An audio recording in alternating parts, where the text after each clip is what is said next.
Pen pals, have you seen the fire inside? Can we talk about why I was disappointed? Shannan Johnson, CEO of The Professional Pen, where we develop screenwriters from idea to pitch. Need help in your screenplay? Go to www.theprofessionalpen.com. Let's just get right into it. This film was written by Barry Jenkins, the same person who gave us Moonlight, the same person who gave us If Beale Street Can Talk, the same person that gave us Underground. And I don't believe it. I think they're lying. Now, this doesn't mean that writers and directors have to be pigeonholed into only making one kind of thing. But when I hear Barry Jenkins and you think about the three things that I listed off, there is a tone, an expectation. It doesn't mean that you can only tell one kind of story, but I assume it will be told in a particular kind of way because that's your voice and that's your brand. That's not this. When I heard Barry Jenkins was going to write the story of the only U.S. Olympian to win gold more than once, and she so happens to be a Black woman, I said to myself, this is going to be Creed meets Akeelah and the Bee. Creed because it's boxing, which means it's going to be gritty, which means there could be some blood, which means there's going to be some downs, which means they're going to have to work their way up. Akeelah and the Bee because of the community point of view. This is Flint, Michigan, and she is not just representing the United States of America. She's really representing her hometown. She also comes from a place where she needs money. I won't say that they're in squalor, but I think her mother's not working because she's on disability. She has two younger siblings. Her mother also seems to be, I assume she's this way in real life. I'm just telling you what's in the movie. I don't know if this is an exaggeration, but she seems to be highly irresponsible, highly immature. So our protagonist is therefore responsible for her younger siblings. One of her younger siblings gets pregnant, which means now there's another mouth to feed. So her biggest thing about boxing, she's great at it, she enjoys it, but her biggest thing is she's using this to make money to be able to help her family and to put her city on the map. So knowing those two things, I'm going, this is gonna be great, tonally, cinematically, and no, it was so shallow. So disconnected. I was missing so many pivotal moments. Here's an example. Her coach is unable to coach her at the Olympics because of some certificate that's needed. Why doesn't he go after the certificate? Is it because of the time? Like it's going to take too long for him to get it in order to coach her? Is it because he did something in the past that makes him ineligible? Also, what is his boxing story? We see him watching himself boxing, and I didn't even know that was him because it didn't look anything like him as the actor. He's watching himself from, when he was younger boxing, but we never get the story. We never really understand why it's so important for him to make sure that she wins. Because no matter what, no matter how selfless you think people are, the things that we do are coming from a selfish place. He's helping her because it helps her, but he's also helping her because it helps him. Because he wasn't able to achieve his own goals, and now he's going to push her to achieve them so that he can feel like a success. That's the point. But instead, it's just a guy who's pushing her, but we don't have any information. And we learn very casually at the end that he just didn't take his time to shine. He just didn't go for it or something like that. And I'm like, that's an entire emotional beat that we are missing, a through line that we are missing that would make us that much more invested. This next note is a writing and directing note. Again, I don't know if this is the way the coach is in real life, but that's why real life is not entertaining. You have to sensationalize it, right? So it's a boxing movie. I'm not a boxer. I don't know enough about boxing to know who's winning and who's losing unless someone is physically getting beaten down. Well, she's undefeated except for this one fight that doesn't stop her from getting to the Olympics, but she's undefeated. Also, the women, I don't know if this is true now or if it's the particular sport that she's doing or whatever, but they're wearing helmets, right? So she's never getting injured. She's never getting hit, really. There's no blood. There's no falling down. There's no nothing.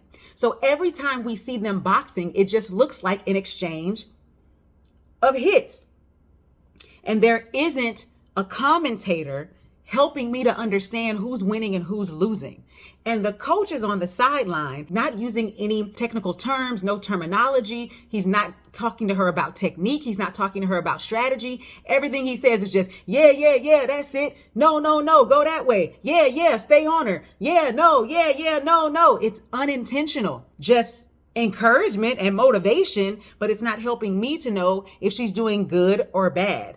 Every time she goes to the corner, she has an attitude. Every time she's in the corner, she blacks out and she's not listening to what anyone says to her. But was she losing and that's why she's upset? Because when after he says, yeah, you can do it, she goes back out there and she does what looks like the same thing she was doing before. But now she won. And then the music is not even playing a role to help me understand where we are emotionally so I can know, okay, she's down. Oh, and now the music is revving up. She's doing something really well and she won. You know that moment when Creed is standing in the middle of the thing and we just saw them go toe for toe and his face is all messed up and we saw he almost wasn't going to make it. And then they get to the middle and they raise his hand up and the music goes crazy and the crowd goes crazy. We don't get any of that. I literally say to myself, she won? Okay. All right. She won. I'm disappointed because Barry Jenkins gives us better than this. Last thing I'm going to say, and you guys hear me say this a lot, there's no cause and effect. It's really hard to track anything. She's fighting because she wants money. I assume she finds along the way that Olympians don't get paid. Then her coach makes a few calls to try to get endorsements, but can't get them for her. I think it's because she's a female boxer. And obviously people have standards for how they think women need to show up, right? But outside of that, it's really hard for me to track when things change for her. It's hard for me to track what she decides to do when she's not making any money because they don't show her do nothing else. She doesn't go get a job or anything like that. And so it just seems like she meets a coach, she starts boxing, and immediately she's able to qualify for the Olympics. And then immediately she goes there and then she wins and then she comes back and she doesn't have any money. So her circumstance didn't change. She boxes some more and then she goes again and she wins and then she still doesn't get any money. But then at the end they say, yeah, and she changed the way that women got paid and she made some changes. Show me that. Show me that. She kind of casually towards the end of the movie says things like, I want to get paid what the men are getting paid, or that's BS that you're only going to offer me this or that. But it feels like it's just in reaction to, not her being active towards doing anything, which again, in real life, maybe that's what it was. But in this film, it just falls flat because it's like, okay, the end of the movie comes and then you tell me that she changed history. And I'm trying to figure out, other than being a winner, an Olympian, a gold medalist, I'm trying to figure out, well, what did she do? Show me that. Like, show me. And then, like I said about the mother, she was portrayed as, again, whether this is true or not, portrayed as decently irresponsible, very toxic, so much so that our protagonist didn't live with her. But then by the end of the movie, middle to the end of the movie, everything was just peachy keen.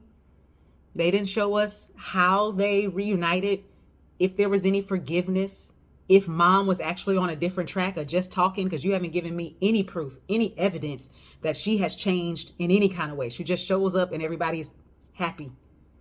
And I'm like, what? We missed something. We're missing something. How did you feel about it? Did you watch it? I mean, support. You know what I'm saying? Yeah, I mean, support. But just let me know, like, did you feel something when you left? That's all I want to know. Other than knowing it's a true story and this woman actually did make history and she's gorgeous and she's won everything and she's great, like in real life. But put the real life part to the side. As a movie, were you entertained? Happy writing. And that's it. Want more content? Like, subscribe, and for notifications. Get notes on your script that get you unstuck at www.theprofessionalpen.com. I'm out.